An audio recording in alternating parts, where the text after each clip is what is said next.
Boa tarde.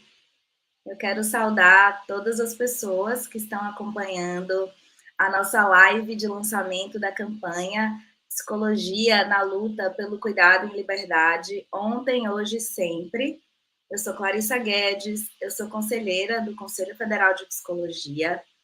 Eu vou fazer minha audiodescrição para que todas as pessoas possam me ver. Eu sou uma mulher branca, eu tenho cabelo preto, liso, um pouco abaixo do ombro. Estou usando um vestido vermelho com flores brancas e um brinco vermelho. E também estou usando um fone de ouvido rosa. Para a gente começar, eu quero chamar o vídeo do nosso presidente, Pedro Paulo, que vai saudar a nossa atividade. A psicologia na luta pelo cuidado e liberdade, ontem, hoje e sempre. Venho aqui saudar a campanha, saudar o lançamento dessa campanha, que faz alusão ao nosso 18 de maio, ao Dia Nacional da Luta Antimanicomial. Eu sou Pedro Paulo Bicalho, presidente do Conselho Federal de Psicologia. Infelizmente, não poderei estar no lançamento da campanha. Estou, nesse momento, participando da 77ª Assembleia Mundial da Saúde, na sede das Nações Unidas, a convite do Conselho Nacional de Saúde. E eu gostaria de afirmar que sem liberdade não há psicologia possível, sem a luta antimanicomial não existe cuidado em saúde mental possível. Por isso a liberdade é sempre o nosso caminho, por isso a liberdade é sempre a melhor perspectiva do cuidado, do exercício, da profissão de psicologia no nosso país. Obrigada, Pedro. Pedro falou com a gente lá da Assembleia da ONU, né? Então, quero agradecer por esse recado e mostrar o quanto a psicologia tem sido reconhecida, né? Então, ele está lá compondo a comissão do Brasil, né? Para apresentar as contribuições do nosso país na saúde mental. Para a gente começar a nossa campanha, a gente tem aqui a presença de três convidadas, né?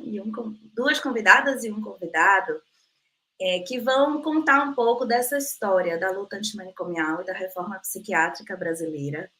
Desde já, eu quero agradecer a participação de vocês. A gente vai estar aqui com a Estela, com a Diva e com o Cleidson.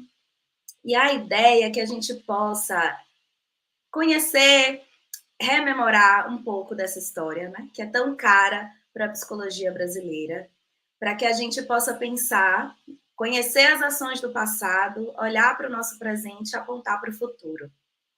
E aí eu vou passar imediatamente a palavra para a nossa primeira convidada, é a Estela Goulart. Estela é professora e pesquisadora da Universidade Federal de Minas Gerais, é uma psicóloga social, tem pós-doc em saúde mental pela Fiocruz, doutorado e mestrado em sociologia pela UFMG, tem especialização em saúde pública pela Escola de Saúde Pública de Minas Gerais, foi presidente da Comissão de Saúde Mental da UFMG e do Sindicato de Professores da UFMG. Atualmente, coordena, juntamente com Ernesto Venturini, o Centro de Estudos Ítalo-Brasileiro Franca e Franco Basaglia. Vou passar para você, Estela.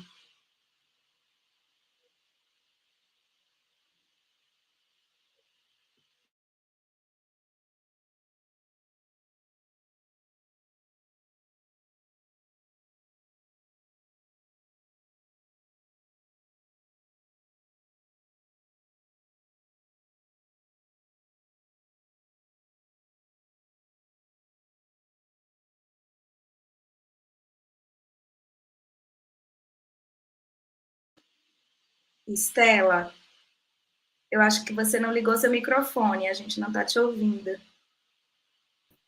Velho golpe. Faz parte. Agora sim. Que bom.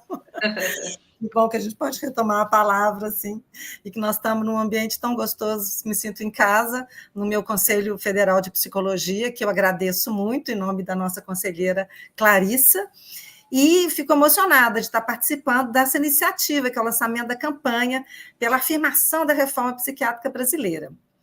Eu queria começar dizendo que o Benedetto Saraceno, né, já que a gente está falando de iniciativas mundiais de saúde, o nosso presidente está participando de uma discussão super importante, Benedetto Saraceno já disse, com todas as letras, que a nossa política de saúde mental é a maior do mundo, e considerando a nossa perspectiva assim, de atenção, de cuidado e liberdade, é a política pública, social, mais importante no que diz respeito a essa área específica. Olha, no livro Discurso Globale, Sofferenza Locale, ou seja, Discurso Global, Sofrimento Local, de 2014, o Benedetto Saraceno afirmou, fazendo referência aos processos de reforma psiquiátrica, então, né, de diversos lugares, assim, literalmente, e a propósito do fechamento histórico, né, que nós realizamos no Brasil, fechamento de leitos psiquiátricos, asilares, e a construção dos nossos serviços territoriais, né, que é um evento que começa desde os anos 90, né, nós já temos uma história importante para contar. Então, ele afirmou que, mais uma vez, são as palavras dele, é o Brasil que realizou as experiências mais avançadas e mais complexas do mais relevante impacto global, considerando a vastidão do seu território. Então, o primeiro ponto que eu queria comentar com vocês, nesse tempo precioso que a gente tem aqui de debate, é que nós precisamos entender o que somos, quem somos, nossa história. Corrijo, hein? Nossas histórias, de norte a sul, de leste a oeste. Eu recorro aqui ao conceito de histórias entrelaçadas que eu conheci estudando o feminismo. Nós precisamos montar o nosso quebra-cabeça e fazer uma história em mosaico. Uma história, né, segundo a Delap, não linear, cheia de pontos de crescimento, becos sem saída, padrões de influência inesperados. Eu quero dizer com isso, não quero fazer um falso elogio ao Brasil e dar a impressão a todas as pessoas que estão nos acompanhando de que nós estamos no melhor dos mundos do que diz respeito à nossa rede territorial, né, à nossa política de cuidado e atenção e liberdade. Mas eu gostaria que a gente percebesse realmente a importância e a relevância do Brasil no cenário mundial, que não é um cenário maravilhoso também. Nós temos no mundo, o mundo é um cenário manicomial, aliás, o mundo anda sendo bem manicomial, não é? Mas eu acho que a gente estrategicamente deveria perceber, né, o lugar a partir do qual a gente deve começar a falar, e eu acho que essa campanha é muito, muito, muito oportuna nesse sentido, né? Nós já avançamos muito teoricamente, avançamos muito nas nossas práticas, nas nossas experiências, avançamos muito nas nossas conquistas, e acho que a lei que a gente, da 10.216 do ano de 2001, testemunha, consagra isso através, assim, estabelecendo, consolidando os direitos das pessoas com histórias de sofrimento mental, e inclusive estabelecendo uma nomenclatura mundialmente inovadora, que é essa nomenclatura que faz referência aos usuários como portadores de sofrimento mental, e eu prefiro, ou seja, evitando, né, a qualificação das pessoas através do seu diagnóstico médico-psiquiátrico. Então, a partir disso, eu gostaria de dizer que essa campanha é, sim, né, um esforço maravilhoso de construção de cultura, e efetivamente, assim, muito se conquistou no que podemos chamar de cidadania cultural, com nossas manifestações, intervenções, produções artísticas, e acho que todo mundo aqui, né, que está nos assistindo, deve ter uma história bacana para contar do que aconteceu na sua localidade, na sua cidade, na sua região, e é impressionante como a gente não tem ainda uma plataforma, onde todas essas informações possam migrar para que a gente tenha uma certa impressão da grandeza desse dia, do Dia Nacional de Luta Antimanicomial, tá? Em Belo Horizonte, por exemplo, nós tivemos o desfile da Escola de Samba, Liberdade Ainda que Tantã, E não é só uma escola de samba, é um desfile que tem claramente um posicionamento de construção de pauta, de discussão, que se coloca diante do mundo, que coloca o fenômeno do sofrimento mental em sintonia com as guerras, com os genocídios. E esse processo de construção das manifestações, ele começa lá, né, no final dos anos 80. Então, eu acho que tem muitas histórias bonitas a serem contadas, e uma pesquisa que necessariamente a gente deveria realizar. Então, nós temos que ousar o encontro, a propósito disso, com as universidades públicas brasileiras, de um modo assim muito objetivo e determinado, e eu falo na condição de professora. É lá que se formam as nossas psicólogas, e não apenas, todos os profissionais da área da saúde. É lá que os professores que podem ser tocados por essa campanha e pela construção permanente da luta antimanicomial, né? Lembrando aí com Angela Davis que a liberdade é uma luta constante e em confluência, para remeter também a Nego Bispo e ao racismo e à violência estrutural de nossa sociedade. Então, a gente tem que considerar, ontem mesmo eu participei de uma live da Rede Ibero-Americana de História da Psicologia, e eu testemunho uma enorme disponibilidade de aprender e pesquisar sobre a luta antimanicomial. Essa disponibilidade se articula, inclusive, a muitas outras lutas essenciais para a construção ativa de uma sociedade mais justa, mais democrática, sempre. As universidades públicas têm sido um espaço muito importante, e é fundamental que a gente diga isso e nos dirijamos, né, em relação a elas como instituições. Eu digo isso reconhecendo que há um enorme caminho a percorrer. Afirmando que os inimigos da reforma, os inimigos da democracia, né, eles não estão aquartelados nesses ambientes universitários necessariamente, e sim em todas as nossas instituições sociais, culturais, políticas sociais. Daí a importância de uma campanha que atravesse a nossa sociedade.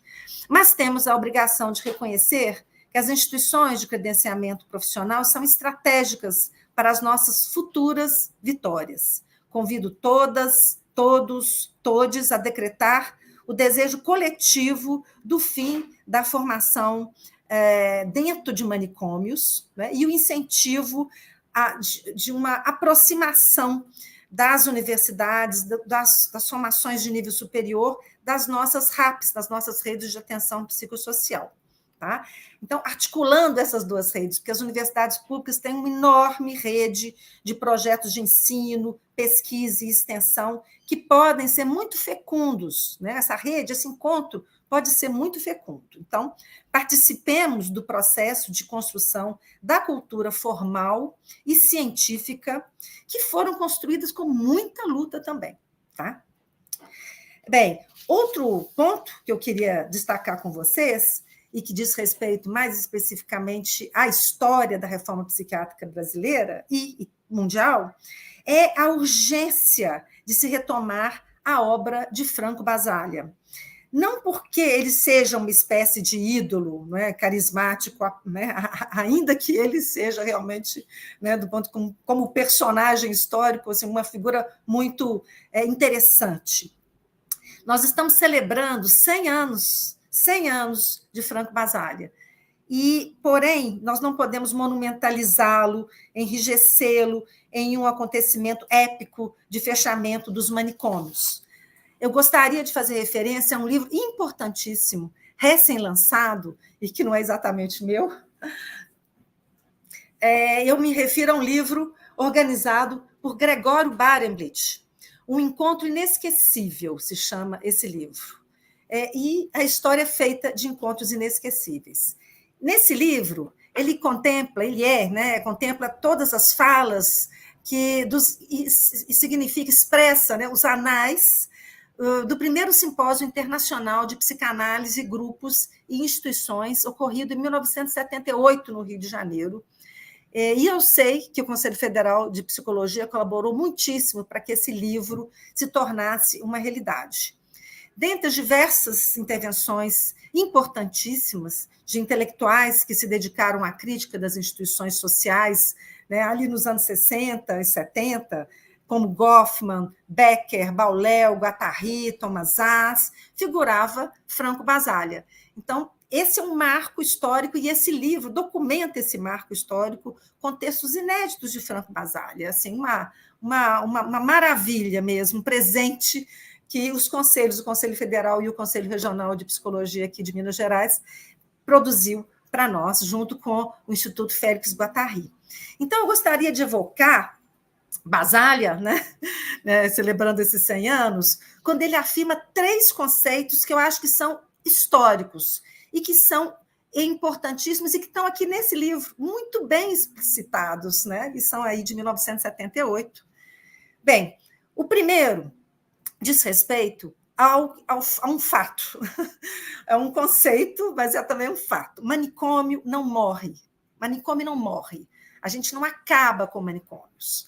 Eles renascem sempre e de formas diferenciadas. E renascem, inclusive, dentro das práticas onde a gente considera assim, mas a gente não tem muros em torno da gente, porque os manicômios também renascem dentro da cabeça da gente, tá? Como manicômios mentais, para pensar em Peter Paul Pilbert. Bem, segundo ponto é com relação a uma expressão maravilhosa e paradigmática que o Basaglia sempre se refere a ela, e todos nós, que é a frase: a liberdade é terapêutica. Nós vimos até o próprio presidente aí do nosso conselho falando, remetendo a essa ideia de liberdade. Mas a liberdade é terapêutica, segundo Franco Basaglia, somente quando se traduz em consciência crítica e na luta para reconhecer as necessidades das pessoas que supostamente se libertam, ou que nós supostamente, né, de uma forma, eu diria, um pouco ilusória, libertamos. Nas palavras de Franco Basaglia, então, olha só, está aqui nesse livro que eu me referi, ele fala: não me refiro à liberdade desenfreada de fazer tudo e só aquilo que se quer. Essa seria uma liberdade individualista que conduz aos conflitos que são inerentes ao capitalismo. Nada de individualismo. Então, ele continua: esta é uma desliberdade, essa individualidade que se expressa como liberdade. Desliberdade e a escravidão ao prazer. Para entender o que é liberdade, primeiro, o que eu tenho para fazer é militar, lutar, para que a maior quantidade dos demais possa libertar-se de suas necessidades, começando pelas questões básicas: saúde integral, moradia, trabalho, educação, a possibilidade de viver, de amar. A liberdade, segundo Basaglia, pressupõe procurá-la juntos para conseguirmos nos sentirmos livremente juntos, conviver.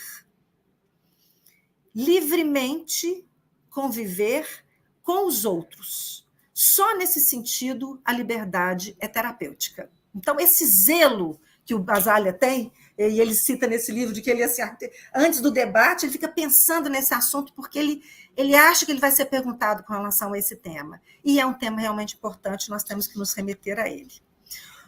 Bem, o terceiro conceito de Franco Basaglia, que é um conceito histórico, nos remete ao pensamento crítico e à praxis. E faz menção à obra de Karl Marx, que é a obra que abraça, que nos oferece a possibilidade de pensar, né, a desigualdade social. Pois bem, ele diz: a crítica não é suficiente fazer crítica. Precisamos de fazer a crítica da crítica, ou seja, autocrítica. Só assim nos inscrevemos em um método dialético e verdadeiramente dialógico com as pessoas que estão envolvidas na proposta de cuidado em liberdade no sentido basaliano. Quais são nossos instrumentos de autocrítica? Eu pergunto, e eu acho que isso mereceria toda uma discussão, né, histórica à parte. Que instrumentos nós desenvolvemos? Né? Como é que nós podemos pulsar nesse espírito autocrítico? Pois bem, Então, nós estamos, nessa perspectiva, contactados, firmes ali, na necessidade de nos avaliarmos e nos monitorarmos, né, todos o tempo todo. Estamos realmente vendo o sofrimento das pessoas, não apenas como usuárias de diagnósticos, remédios, serviços, mas como cidadãs, cidadãos? Pois bem, viva a Basália, não é? E que venham mais 100 anos de Basália. Agradeço demais pela atenção e deixo aqui essa sugestão de que pesquisar e conhecer a nossa história é produzir saúde e, mais do que isso, é produzir futuro. Muito obrigada, gente. Aqui eu falei, sou uma mulher branca, com cabelos grisalhos, é uma mulher já de meia idade, uso os óculos e estou com um vestidinho azulzinho e muito agradecida pela atenção de todas, todos e todos vocês.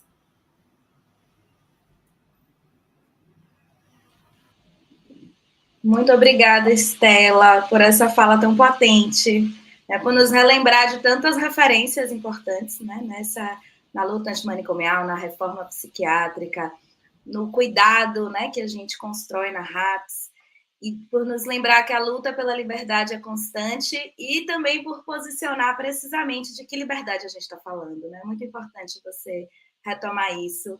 Muitíssimo obrigada pela sua contribuição. E aí eu quero convidar, então, agora a Diva Moreira, Diva que é graduada em jornalismo e mestre em ciência política pela Universidade Federal de Minas Gerais, e é autora do livro Psiquiatria, Controle e Repressão Social. Ela também é ativista antirracista e faz parte do coletivo Minas Pró Reparações. Com você, Diva. Então, é uma alegria muito grande. Eu acho que está todo mundo me ouvindo, né? Estão ótimo. Bem, veja só, antes de começar a minha fala, eu quero também fazer uma autodescrição de mim. Eu sou uma mulher velha, com muito orgulho de ser velha, tenho cabelos brancos, sou uma mulher negra, atrás de mim tem toneladas de livros e eu estou com uma blusinha de tecido africano, sabe? E eu quero agradecer ao Conselho Federal de Psicologia por esta oportunidade que me deram de falar com vocês sobre um tema que me é extremamente caro, né? Afinal de contas, eu tive uma oportunidade raríssima na minha vida, que foi trabalhar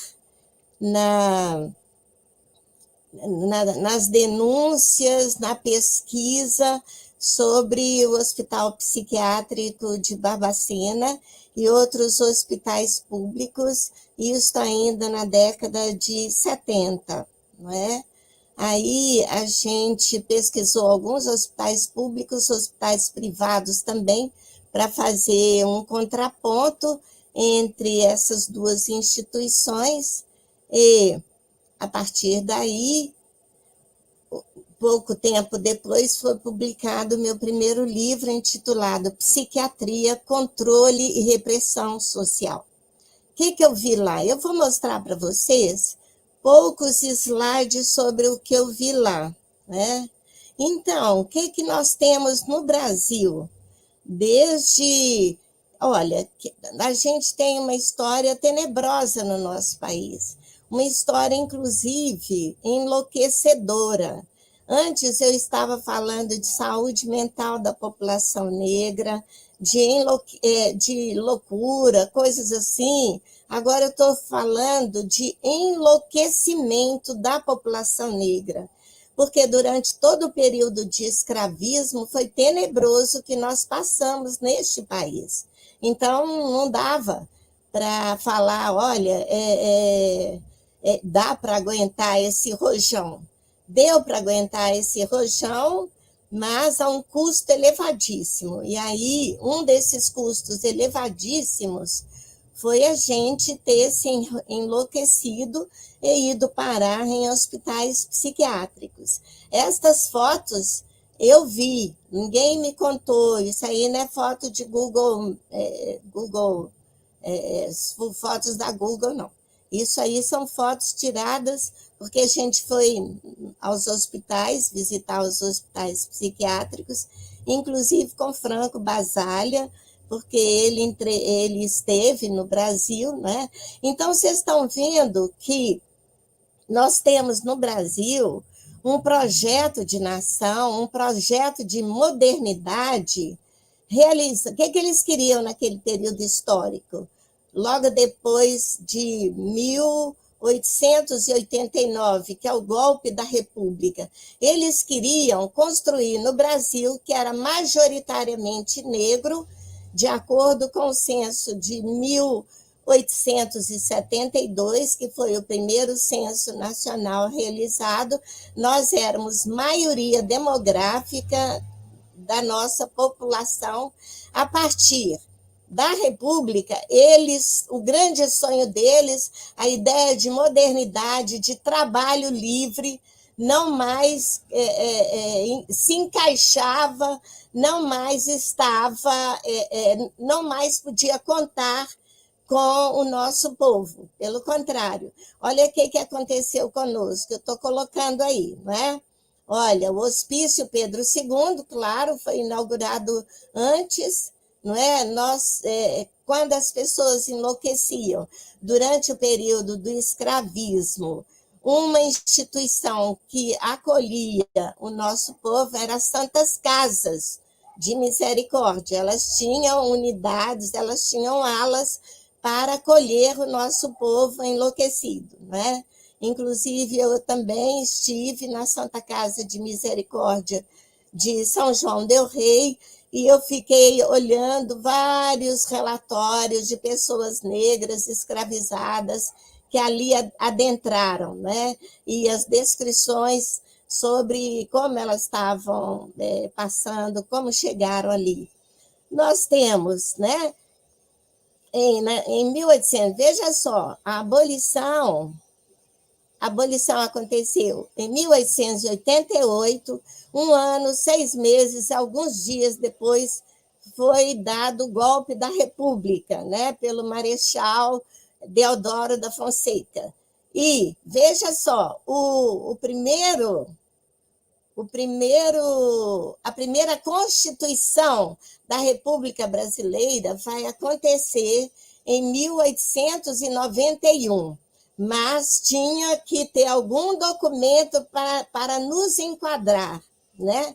Que foi deixa eu ver se eu falo aí. Não, eu não falo, não, mas no próximo slide eu vou falar. Que foi aqui, ó, Hospital de Custódia. Não, mas não precisa não precisa de mexer, não, porque eu tenho na minha memória. Ou seja, a República foi criada em 1889, em 1890 criaram o quê? Um código penal que foi enlouquecedor para nós, porque o Código Penal reprime, é um código de repressão cultural sobre a população negra. Não tem nada que nós fazíamos que não tivesse sido colocado neste código como que não tivesse sido criminalizado pelo Código Penal. Nada. Foi uma repressão cultural violenta. E nós sabemos que um povo sem cultura não dá conta de sobreviver com a chamada saúde mental. Então, enlouquecimento é parte, é um marco, é um traço da nossa história neste país, não é? E olha só o que foram criando. Liga Brasileira de Higiene Mental. Em 1890, o Hospital Nacional, o que era Pedro II, foi rebatizado como Hospital Nacional de Alienados, 1911, não é? Em 1923, vocês estão vendo aí no slide, foi criada a Liga Brasileira de Higiene Mental, pelo psiquiatra Gustavo Riedel, né?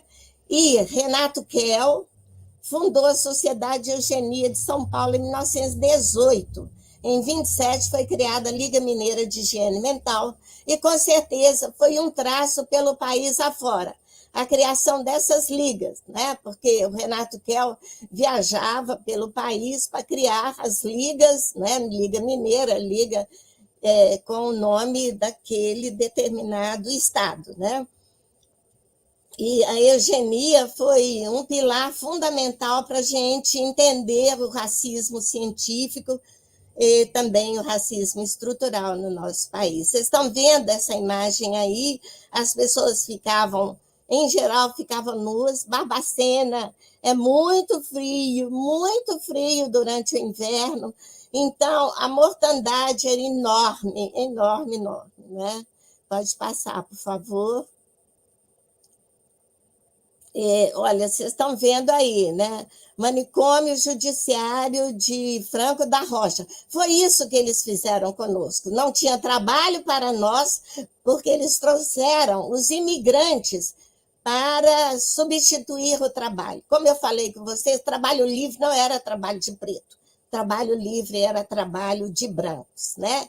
E o que sobrou para nós? Sobrou para nós isso que eu estou mostrando para vocês. Foram os manicômios, foram os institutos disciplinares para as nossas crianças. As nossas crianças também, da noite para o dia, viraram órfãs. Floriano Peixoto concedeu recursos financeiros. Pouquíssimo tempo, eu acho que não tinha nem um ano de república, para a criação das colônias orfanológicas, onde eram levadas as nossas crianças, não é? Então, foi assim o que aconteceu conosco, né?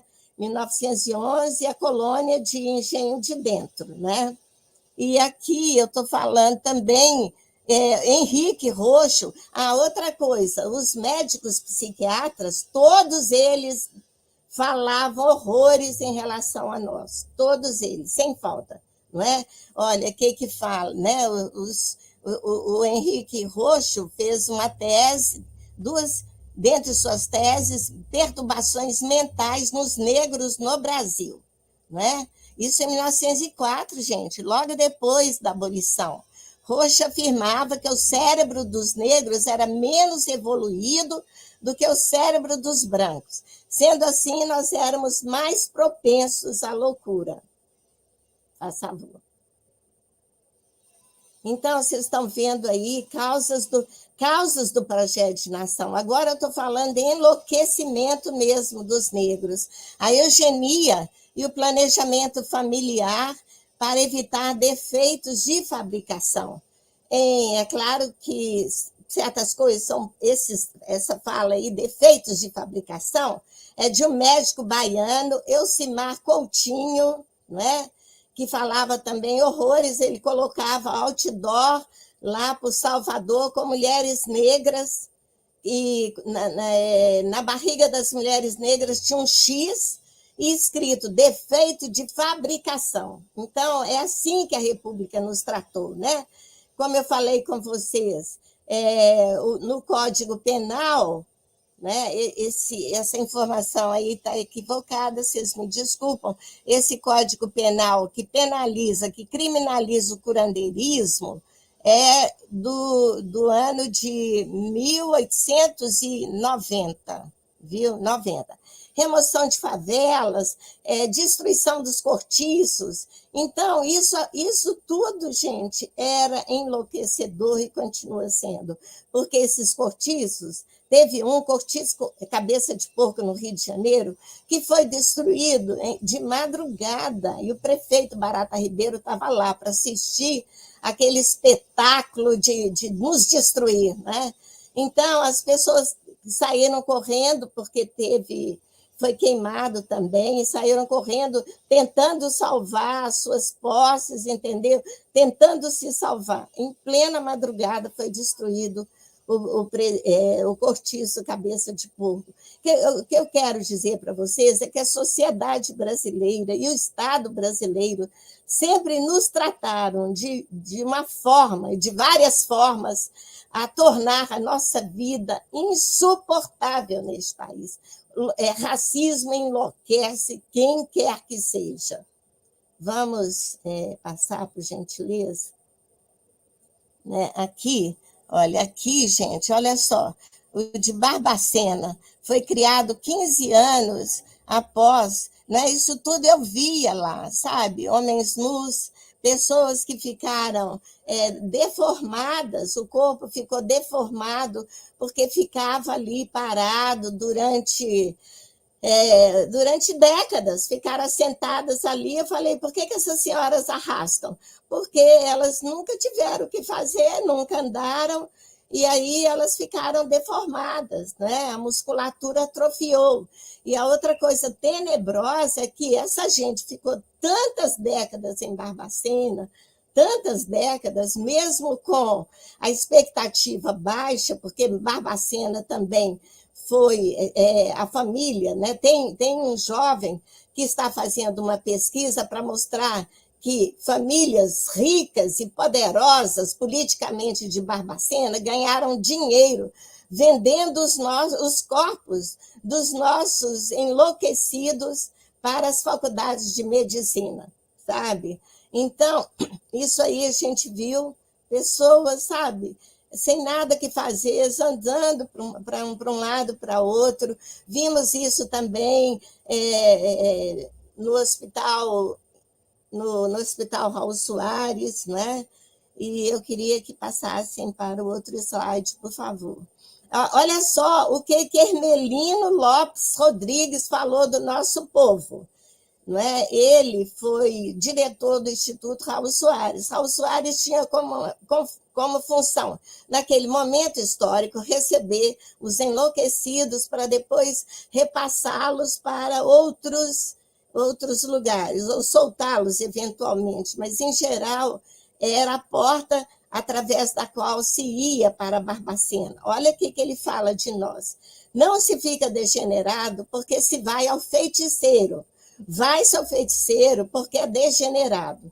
Diariamente, as baiucas expedem dezenas de loucos para os manicômios. Olha que doido. Eu fui olhar o que era baiuca, que eu nem sabia o significado dessa palavra.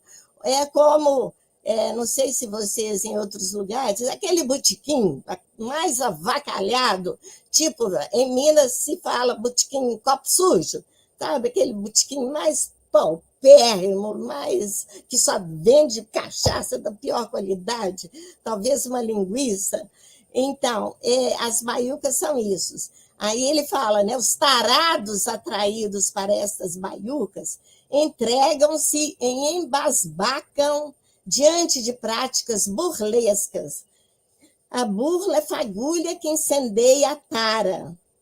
Isso, olha que doido. Então, nenhuma crença política ou religiosa produz loucura, porém estas podem desencadear o processo de degeneração do indivíduo quando a loucura está em seu estado de latência. Então, meu tempo está quase acabando, não é? Eu só quero também fazer uma homenagem. Eu sou fã do Franco Basaglia, estive com ele, tenho uma alegria muito grande ter conhecido o Franco pessoalmente. Também Nice da Silveira, estive com ela, pura alegria de conhecê-la.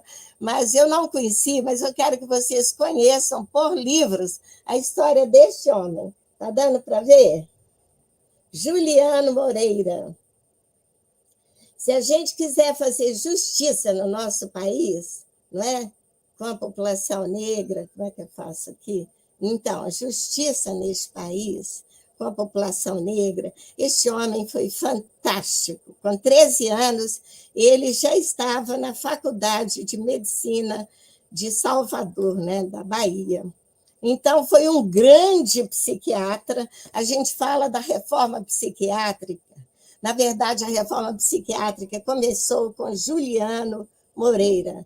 Se ele fosse branco, talvez teria sido reconhecido como inaugural, como fundamental, né? E ele tirou muita gente da prisão, sobretudo os nossos que foram encarcerados durante aquele período histórico.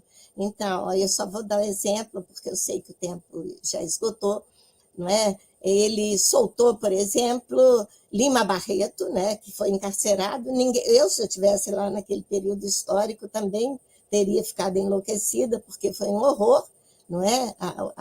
O golpe da República, e também foi solto por ele João Cândido Felisberto, nosso grande herói dos mares, né? O Almirante Negro. Muito obrigada, gente. Obrigada, Diva. É uma honra para a gente ouvir as mais velhas, né? Saber que você esteve com Nise, com Basália, ouvir esses importantes fatos que você retoma para a gente, né? E aí, em especial, para as novas gerações que parecem estar cada vez mais distantes, né, dessa realidade dos manicômios, dos horrores, né, desses espaços asilares, e a que esses espaços servem, né? A que corpos esses espaços aprisionam. Muitíssimo obrigada, Diva. E aí, finalizando aqui a nossa mesa, né, virtual, eu quero convidar agora o Cleidson.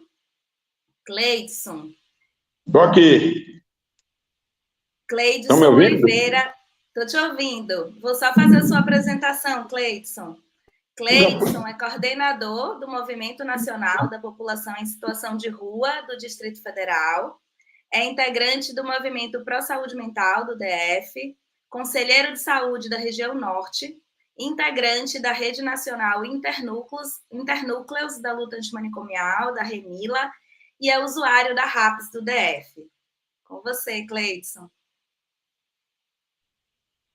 Bom, pessoal, eu vi todos esses relatos aí das minhas colegas aí da mesa, né? E, assim, eu sou de uma situação mais moderna de manicômio, né? De entendimento de manicômio. Hoje eu sou um indivíduo que conheceu os mini manicômios que substituíram esses manicômios.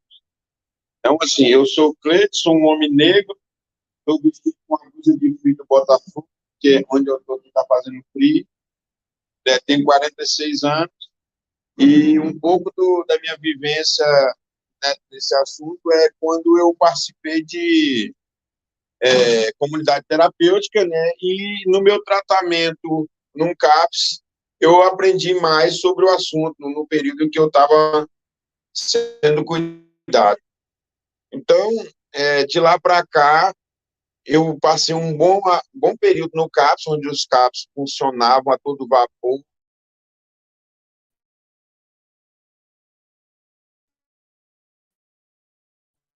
Uma creche, né, tinha várias atividades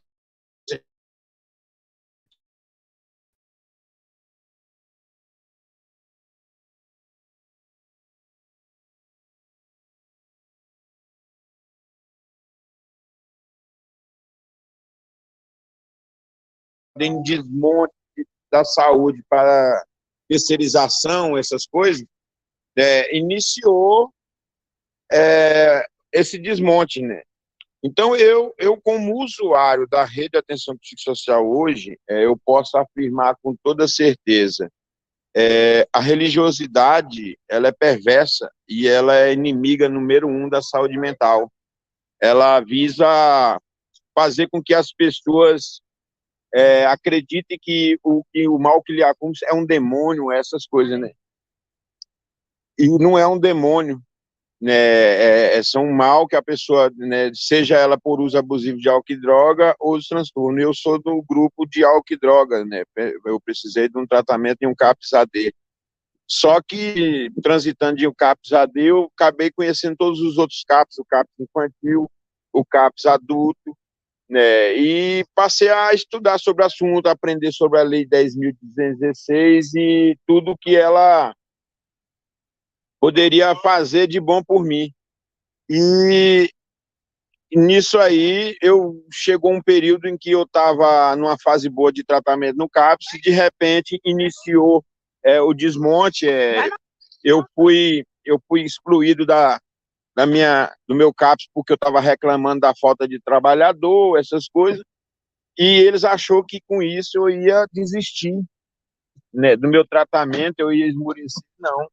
Foi aí que eu procurei saber o que estava acontecendo, né? Fui cobrar explicação e aí eu descobri que a rede de atenção psicossocial, ou seja, o cuidado em liberdade humanizada, estava correndo um sério risco de virar um manicomial por conta de pessoas que queriam ganhar muito dinheiro com o público de álcool e drogas, e para eles ter esse acesso a esses indivíduos, eles precisariam de desmontar não só a política de álcool e drogas, mas também como toda a saúde, como toda a reforma psiquiátrica que já estava proposta. Para eles era vantajoso acabar com isso e terceirizar tudo. Hoje, no país, a gente tem inimigo direto. A saúde mental humanizada em liberdade tem um inimigo, e esse inimigo não é um inimigo oculto, uma coisa divina. É algo que a sociedade mesmo criou, que é a religiosidade, a Associação Brasileira de Psiquiatria, a indústria farmacêutica e vários outros terceiro setor que lucram com o indivíduo em situação de rua. Então, o morador de rua virou um produto, e esse produto aí tem os efeitos colaterais. Os efeitos colaterais desse produto os casos com a saúde, trabalhador sobrecarregado, gestão que entra através de indicação política na gestão do cuidado de saúde mental, e lá ele persegue o trabalhador, os residentes que vêm para dar um suporte e aprender a fazer o cuidado e acabam sendo tratados como um empregado particular de alguns servidores que já estão naquele serviço antigo. E isso tudo aí desmotiva, desmobiliza e tira a vontade do servidor trabalhar nessa área aí, né? Muitos que eu conheço fizeram psicologia para agradar o pai e mãe, né, para dizer que estudou na faculdade, mas a hora que são o primeiro concurso público para qualquer outro serviço, ele pula fora. Né? Quer dizer, o curso de psicologia para ele não tem importância, ele só queria fazer qualquer curso para poder concorrer a um concurso público. Né? Então, são vários fatores, vários comportamentos que a sociedade adotou que prejudica, e o pior deles, eu considero, é a falta de informação. Eu nunca vi ninguém fazer a propaganda do serviço substitutivo aos manicômios. Agora você já vê nego falando de comunidade terapêutica, você já vê nego ofertando esse cuidado aí, que na realidade não é um cuidado, é um encarceramento. O principal produto das comunidades terapêuticas é o missionário tarado, é o religioso que vem para o território, se insere em famílias mulheres, na vida de mulheres que se separou de outros maridos, e ele acaba produzindo violência doméstica, ele acaba produzindo abuso sexual, e isso eu estou dizendo porque 60% dos abusos sexuais no país é evangélico. É esse público aí que é inimigo número 1 da saúde mental humanizada em liberdade. Essa gente aí precisa de ganhar dinheiro em cima das pessoas, fazer com que elas acreditem que uma esquizofrenia é obra do demônio, que a vítima de um abuso sexual acredite que foi o demônio que atuou castigando ela por ela ter usado um vestido, e que a mulher, quando sofre violência doméstica, ela tem que ajoelhar e dobrar o joelho e pedir para Deus para libertar o marido dessa violência, tirar essa violência. Cara, é bizarrice demais para ganhar esse dinheiro em cima dessas pessoas. Então, assim, hoje eu, como um resultado positivo do tratamento humanizado em liberdade de um CAPS, eu me coloco como referência para outros usuários, e não só como referência para uma saída de uma drogadição, mas também como uma saída de luta, de resistência, aonde eu brigo seriamente no meu território para melhoria, né?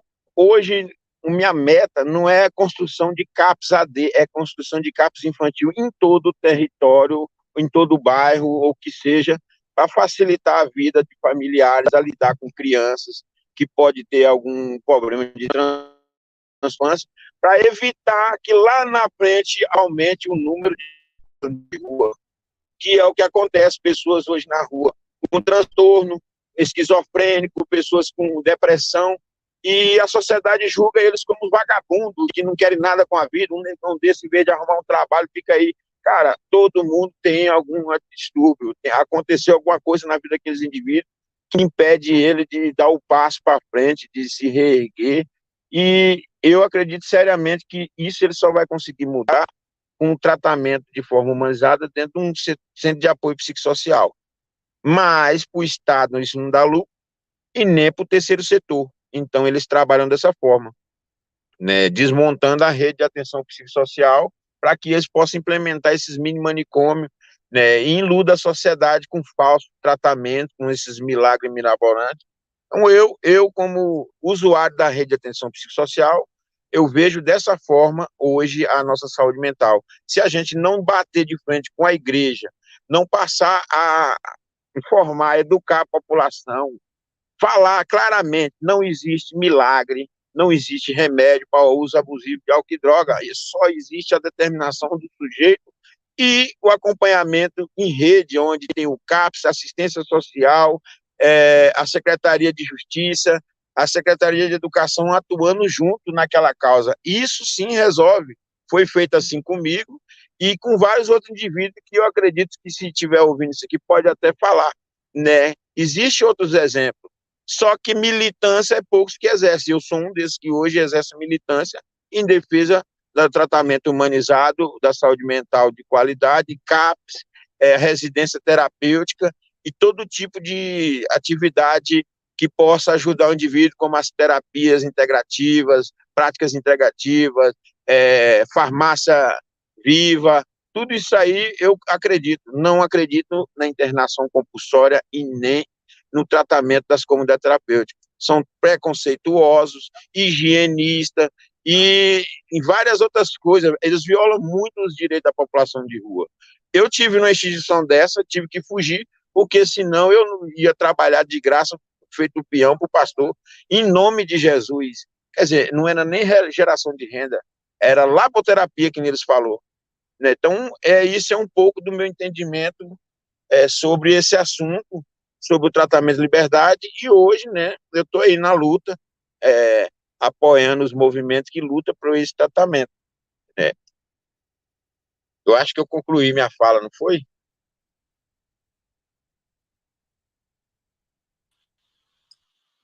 Concluiu, sim, Cleidson. Quero agradecer pela sua participação. É sempre muito bom te ouvir, né?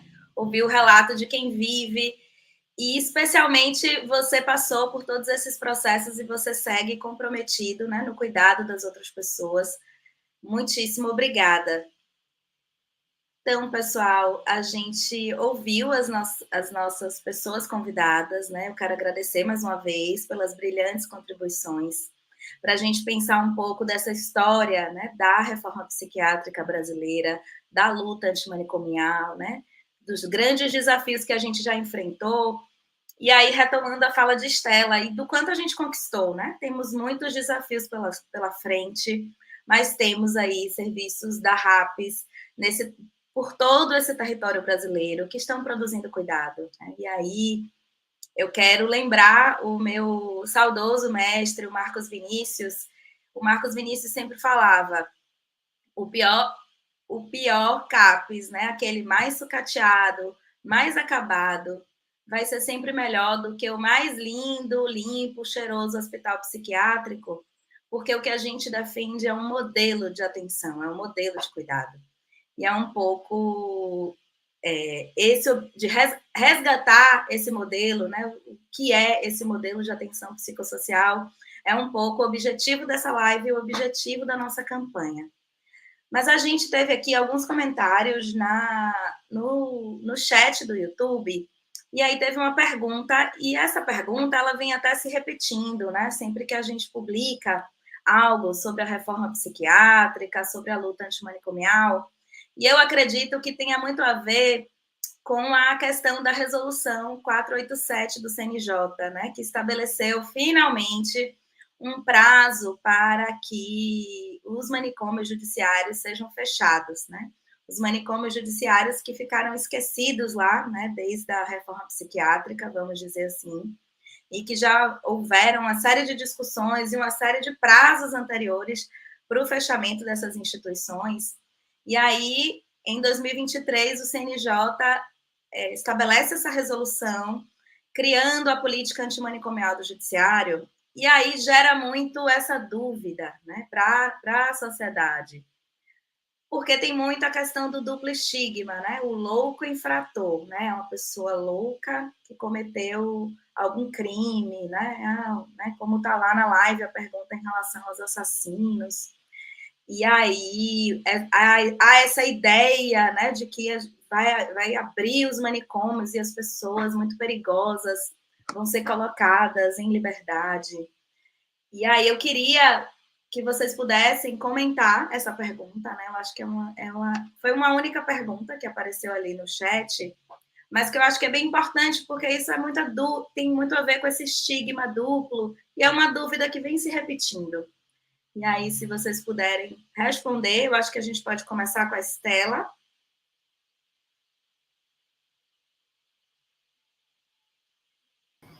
Com prazer, acho que essa é uma pergunta assim, extremamente importante, já que a gente está falando de construção de cultura, né, que sem cultura, como o Diva, né, chamou a atenção, destacou, sem cultura a gente não consegue ter saúde mental, a gente não consegue ter qualidade de vida. Então, eu acho que essa associação entre a loucura e a periculosidade é muito perigosa. Ela, sim, é muito perigosa. Eu acho que o conceito de inimputabilidade, sabe, que me levou foi para um acontecimento histórico, né? O caso de Damião Ximenes, que foi emblemático. O caso de tantas pessoas que já morreram, sofreram violências absurdas dentro de hospitais psiquiátricos, de manicômios, e eu acho que, aí, aproveitando aí da fala do Cleidson também, dentro de comunidades terapêuticas. Então, às vezes, em nome da razão, se produz inimputabilidade, ou seja, as pessoas não enfrentam a justiça, as pessoas que produzem violência em nome da razão, se justificando através de um discurso psiquiátrico, não é? Produzem violência e não acontece nada. Como é que é isso?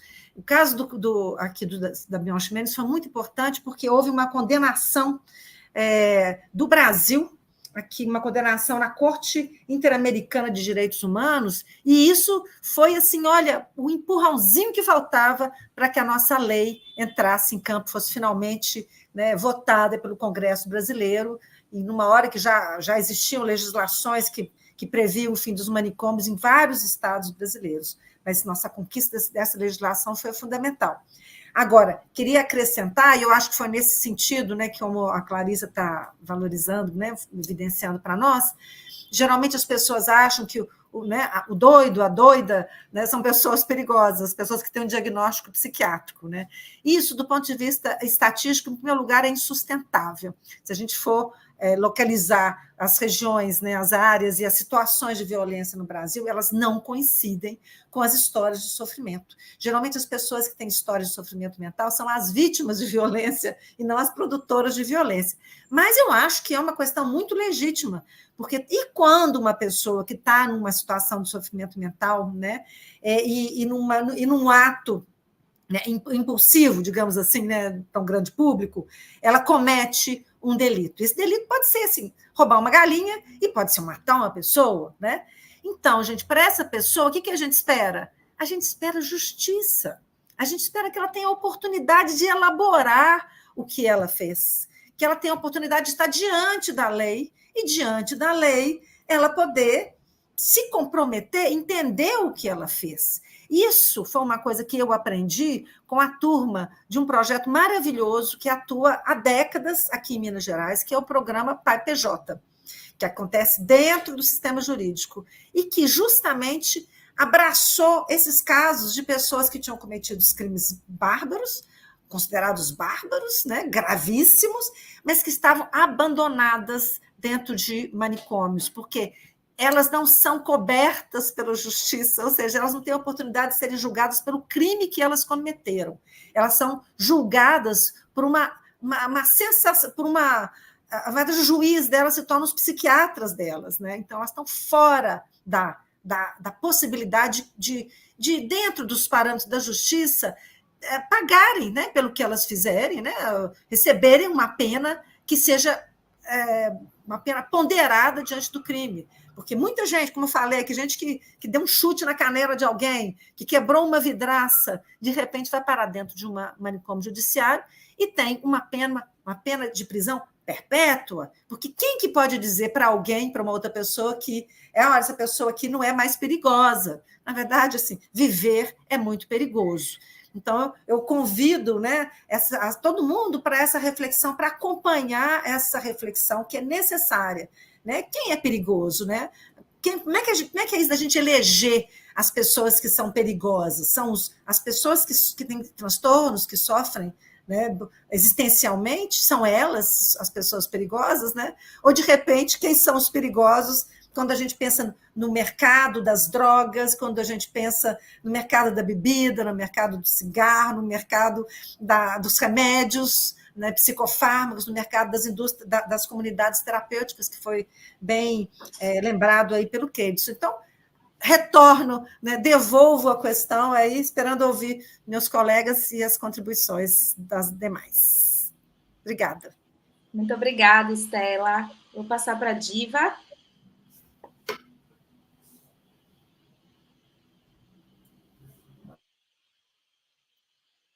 Da questão, o microfone está funcionando, não está? Está todo sim. mundo me ouvindo. Estamos te ouvindo. Porque apareceu um negócio aí. Então, eu diria, é um pouco nessa linha da Estela, e o que eu gostaria é de atuar nas causas das populações de rua. Por que as populações estão nas ruas? Não é? Não é porque escolheu.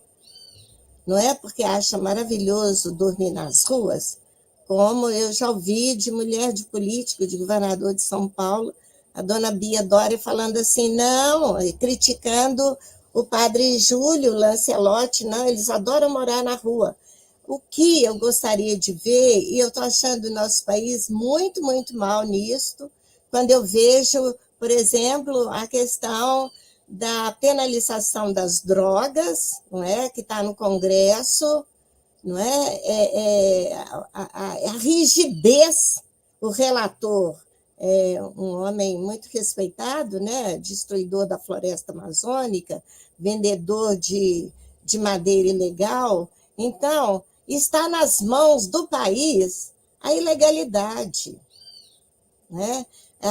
Para falar a verdade, se fosse para fazer um manicômio judiciário, eu acho que faz muito mais mal ao Brasil, não se essas pessoas saírem dos manicômios, mas quem está no Congresso Nacional, quem está, sabe, nas instituições públicas, quem está nessas instituições policiais. A polícia o BAEP está fazendo treinamento, né, um batalhão de polícia, fazendo treinamento com a palavra favela. Ou seja, o meu sonho, além de ver realmente, Estela tem toda a razão, não é possível pessoas ficarem internadas sem o benefício da lei.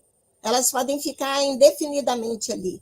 E eu estou muito feliz, porque o Adélio, que foi acusado de esfaquear o inominável e agora impreendível, o Adélio vai ser solto, né? Então, eu fico animada com isso. E a ênfase que eu dou é esta: nós vivemos numa sociedade enlouquecedora. Eu já entrei em escolas de Belo Horizonte, de Contagem, e que era antessala do quê? Antessala dos centros socioeducativos, e a gente também deveria falar sobre esses centros socioeducativos aqui, porque, imagina, as escolas não educaram, serão os centros socioeducativos que vão reeducar? O que é isso?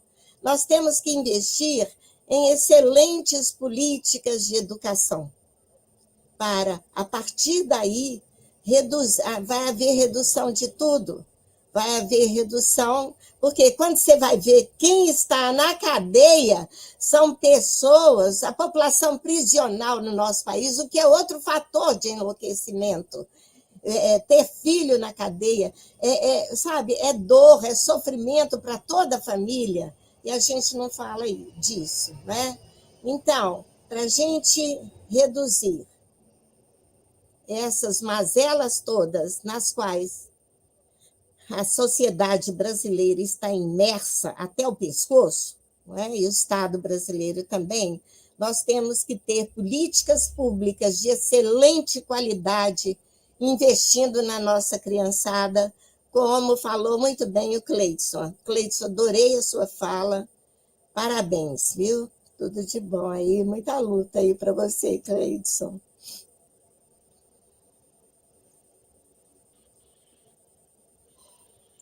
Muito obrigada, Diva. Cleidson, você também quer comentar essa pergunta? Pode repetir ela aí para mim? Perguntaram no chat em relação à questão dos manicômios judiciários, né? Que tem um prazo para ser fechado até agosto desse ano, e aí essa questão de assassinos inimputáveis, né? Que tem alguma questão de sofrimento psíquico. É a forma como a sociedade vê o cara que vai para o manicômio judiciário, né? Só que aqui, no meu estado, por exemplo, eu acredito que o indivíduo que comete esse tipo de crime com transtorno, ele precisa de uma atenção maior. E muitas das vezes o manicômio judiciário ele não é usado da forma devida. É igual antigamente. Os maridos, quando queria trocar as esposas, que a esposa não tinha mais libido, não queria mais fazer as coisas igual ele queria, eles mandavam elas para o manicômio. Os filhos nasciam autistas, com defeito, eles mandavam para o manicômio, botavam na masmorra. Só que nos tempos de hoje, a saúde mental que a gente tem não aceita esse tipo de coisa. É homens tentando internar a mulher para ficar com todos os bens, que nem tentaram um dia desse. Então, esses manicômios já deveriam ter acabado. Aqui em Brasília mesmo, teve um caso aí de uma jovem que nunca cometeu um crime. Só porque ela estava agressiva um dia, aí como ela já tinha várias ocorrências, determinaram a prisão dela. Ela foi presa, lá na cadeia ela foi colocada na cela com a rival, ela enrolou a rival no colchão e meteu fogo. Ou seja, agora ela é uma assassina. Mas lá dentro do presídio, nossa, é muito que se discutir sobre esse assunto.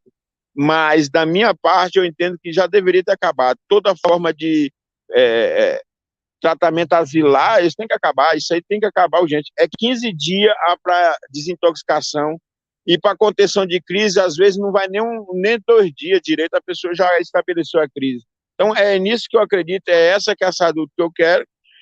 E o que eu posso pedir para esses novos trabalhadores do futuro aí? Politize seus usuários. Tragam ele, mesmo que ele seja esquizofrênico, ele ainda briga por alguma coisa. Né? Politizando os usuários, você vai ter um aliado. Não se discute nada de saúde mental sem a presença de um usuário. É assim que tem que ser. E é assim que a gente vai avançar. Muito obrigada, Cleidson. É isso, gente. Eu acho que em relação a esse tema, a gente precisa substituir essa lógica de periculosidade, né? De quem são as pessoas perigosas e por que a gente coloca na conta da loucura, né? Essa noção de perigo.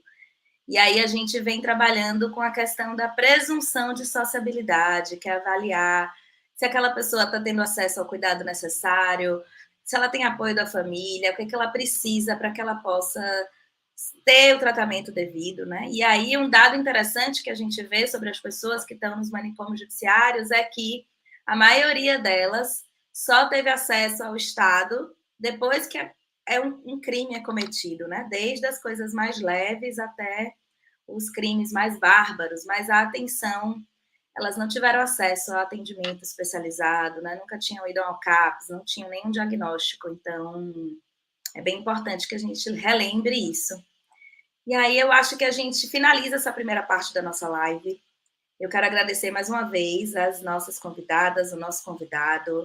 É sempre muito importante retomar a nossa história, né? Ouvir o que aconteceu, o que a gente já fez, estar com os nossos usuários, né? São o centro, né? dessa construção. E aí eu vi aí a realidade de Cleidson e o que ele tem feito no território do DF é de uma riqueza enorme aqui para a gente pensar o futuro, né? Relembrar as nossas referências, conhecer a nossa história, olhar para o presente, para os desafios e seguir construindo o futuro, né? Esse é um pouco o objetivo da campanha. E aí eu queria pedir para colocarem aqui a apresentação. Eu quero aproveitar esse minutinho final para apresentar a nossa campanha. Pode passar, por favor? Então, gente, depois dessas brilhantes contribuições, a gente oficializa aqui a campanha A Psicologia na Luta pelo Cuidado em Liberdade, ontem, hoje e sempre. Esse é o nosso tema, pode passar. Quais são os objetivos? Primeiro, marcar esse compromisso histórico do Conselho Federal de Psicologia com a luta antimanicomial e o comprometimento de continuar contribuindo com a reforma psiquiátrica brasileira em diálogo com a categoria para pensar as ações estratégicas futuras. Outro objetivo é identificar desafios para efetivar o cuidado em liberdade que a categoria vivencia cotidianamente nos serviços da ponta, na RAPS e também na rede intersetorial. Fortalecer e elaborar ações do CFP que possam fortalecer a luta antimanicomial no presente e no futuro e que estejam estrategicamente mais alinhadas à realidade cotidiana de psicólogas que atuam na saúde mental pública e colocar em evidência as práticas de cuidado em liberdade. Essa é a nossa RAPS, os desafios, mais as potências, né? O objetivo da campanha é que as profissionais que estão aí no dia a dia, na ponta, produzindo cuidado, possam contar para a gente quais são os desafios, quais são as questões que estão enfrentando, mas também quais são as estratégias potentes que estão realizando em seus territórios, em diálogo com os usuários, né, em diálogo com essa história, em diálogo com essas referências teóricos técnicas, para que a gente possa avançar. Pode passar para o próximo, por favor. Como é que vai ser? A gente organizou a campanha em algumas etapas e pensando aí em alguns produtos. Nessa primeira fase, a gente vai realizar um levantamento nacional sobre o cuidado em liberdade no cotidiano da RAPS e da rede intersetorial. Então, esse primeiro momento que a gente começa hoje, a gente vai disponibilizar um questionário para que as profissionais que estão aí na ponta, em seus territórios, pisando no chão, né, das políticas públicas do cuidado em saúde mental, possam relatar para a gente algumas questões sobre a sua atuação, né, sobre os desafios que vem enfrentando aí na produção de cuidado em liberdade na RAPS e também na rede intersetorial. A ideia é que, a partir dessas respostas, a gente possa consolidar e publicar um relatório apresentando os principais desafios que estão sendo vivenciados no cotidiano dessas profissionais.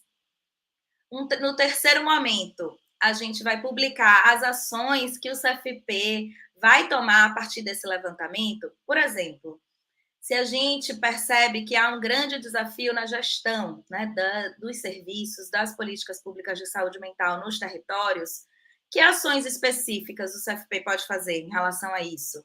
A gente pode lançar recomendações ao CONASENS, por exemplo, a gente pode fazer gestão junto ao Ministério, ao Departamento de Saúde Mental.